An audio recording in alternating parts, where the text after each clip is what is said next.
غلام نہیں لے کے آزاد کر سکتے تو چلو اس طرح کرو کہ تو 60 روزے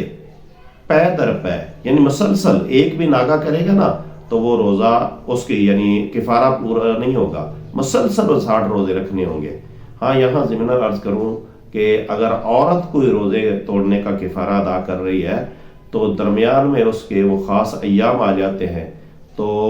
وہ دن جو ہے وہ نہیں گنے جائیں گے، یعنی اس کے پچھلے دن جو حیض سے پہلے جو اس نے روزے رکھے اور درمیان میں یہ روزہ اس نے جو حیض کی وجہ سے چھوڑا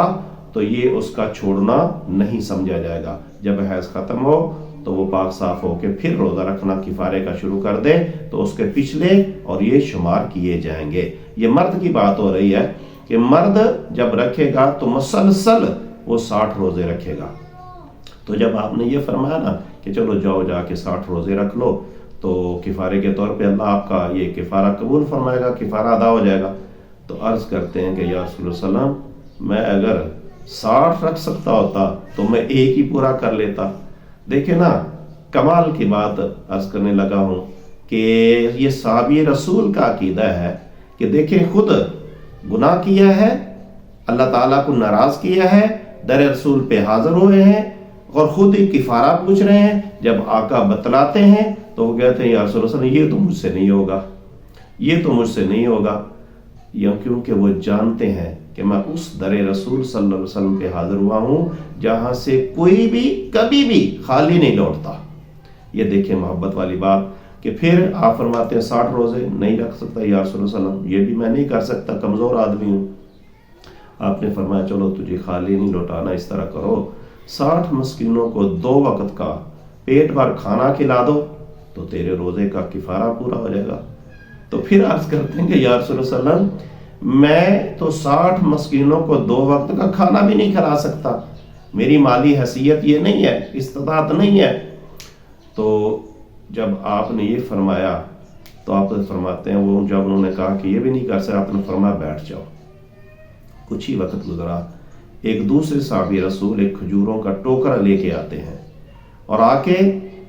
جب آقا کی خدمت میں پیش کرتے ہیں تو نبی کریم صلی اللہ علیہ وآلہ وسلم فرماتے ہیں کہاں ہے وہ جس نے روزہ توڑا ہے؟ تو حاضر خدمت ہو جاتے ہیں، یا رسول اللہ صلی اللہ علیہ وسلم حاضر ہوں۔ تو آپ نے فرمایا جاؤ روزہ تو نے توڑا ہے، یہ کھجوروں کا ٹوکرا مجھ سے لے جا، جا کے مدینے میں غریبوں مسکینوں کو تقسیم کر دے، تیرے روزے کا کفارہ پورا ہو جائے گا۔ سبحان اللہ۔ اور پھر ہاتھ باندھ کے عرض کرتے ہیں یا رسول اللہ صلی اللہ علیہ وآلہ وسلم پورے مدینہ شریف میں تو مجھ سے زیادہ کوئی غریب ہی نہیں ہے۔ تو آپ نے تبسم فرمایا، سبحان اللہ، نبی کریم صلی اللہ علیہ وآلہ وسلم نے تبسم فرمایا تو ساتھ فرمایا کہ جاؤ روزہ تو نے توڑا ہے، کفارہ خود پوچھنے آیا ہے، اب کھجوروں کا ٹوکرا بھی مجھ سے لے جا، خود بھی کھا، اپنی بیوی بچوں کو کھلا، تیرے روزے کا کفارہ پورا ہو جائے گا۔ سبحان اللہ، یہ ہے آپ کی عنایت، آپ کی بارگاہ اقدس۔ اور پھر یہاں یہ ایک ضمن المسئلہ عرض کر دوں کہ یہ نبی کریم صلی اللہ علیہ وسلم کا خاصہ ہے، کیونکہ اللہ کریم نے ہمیں حکم دیا وَمَا آتَاكُمُ الرَّسُولُ فَخُذُوهُ وَمَا نَهَاكُمْ عَنْهُ فَانْتَهُوا، کہ میرا محبوب تو اتنی شانوں والا ہے، اتنی اختیارات والا ہے کہ جو تمہیں دے وہ لے لو، جس سے منع کرے اس سے رک جاؤ۔ یہ نبی کریم صلی اللہ علیہ وسلم کی شان ہے، قرآن میں آئی ہے، اللہ کریم نے فرمایا ہے کہ میرا محبوب جو تمہیں دے وہ لے لو، جس سے منع کرے اس سے منع ہو جاؤ۔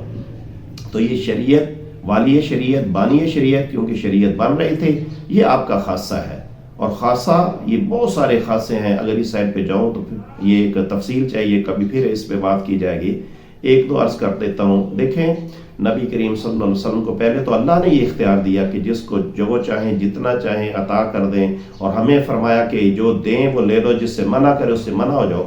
اور پھر آپ کے خاصے جس طرح قرآن مجید میں ہے نا فَانْكِحُوا مَا طَابَ لَكُم مِّنَ النِّسَاءِ مَثْنَىٰ وَثُلَاثَ وَرُبَاعَ، کہ اللہ کریم نے فرمایا عورتوں میں سے جو تمہیں بھلی لگے ان سے شادی کرو، 2 2 3 3 4 4۔ اور ساتھ ہی فرمایا ہم اکثر مرد جو ہے یہ اتنی آیت کا پڑھتے ہیں حصہ، آگے والا نہیں پڑھتے، آگے وہ ہے جس کا مفہوم ہے کہ اگر تم عدل کر سکو تو پھر 4 تک ایک وقت میں، اگر عدل نہیں کر سکتے تو پھر ایک ہی کافی ہے۔ تو یہ 4 تک اجازت ہے، لیکن نبی کریم صلی اللہ علیہ وسلم خود آپ جانتے ہیں، علماء کرام سے سنا ہوگا، پڑھا ہوگا کہ آپ نے 9 یا 11 شادیاں کی ہیں، مختلف روایات ہیں۔ تو ہمارے لیے حکم ایک وقت میں 4 سے زیادہ نہیں، خود آپ 9 یا 11 کر رہے ہیں، اور اس میں بھی علماء کرام فرماتے ہیں کہ آگے آپ نے یہ اسپیشلی حضرت مولا علی کرم اللہ وجہہ الکریم کو فرمایا، علی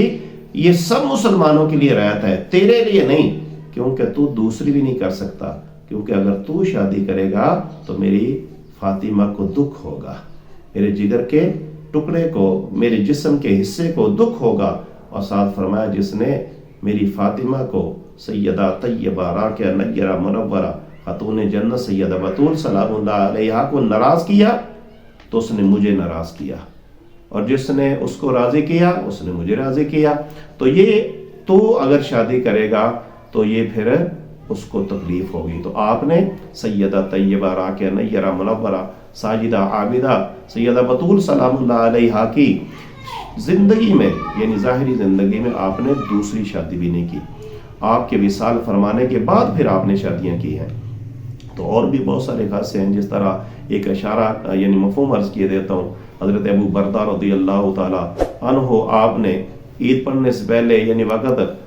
سے پہلے قربانی کر لی، تو آپ نے فرمایا قربانی جو عید پڑھنے سے پہلے کرے گا وہ قربانی نہیں، وہ گوشت ہے، قربانی جو ہے وہ عید پڑھنے کے بعد ہے۔ تو آپ نے یہ کام کر لیا تھا، تو عرض کیا یا رسول اللہ صلی اللہ علیہ وسلم میں اب کیا کروں، میرے لیے کیا حکم ہے؟ تو آپ نے فرمایا وہ قربانی نہیں، قربانی اور کرو، تیرے پاس کوئی ہے، کوئی بھیڑ بکری یا کوئی اس طرح کا جانور؟ عرض کیا یا رسول اللہ صلی اللہ علیہ وسلم میرے پاس 6 ماہ یا بچہ ہے، یعنی 6 ماہ کا، حالانکہ 6 ماہ کا عام طور پہ نہیں ہے، لیکن آپ نے فرمایا تجھے اجازت ہے اور کسی کے لیے نہیں۔ تو اس لیے یہ آپ کے خاصے ہیں۔ تو میں عرض کر رہا تھا کہ آپ نے جو یہ رعایت دی ہے نا کہ جاؤ کھجوروں کا ٹوکرا بھی مجھ سے لے جاؤ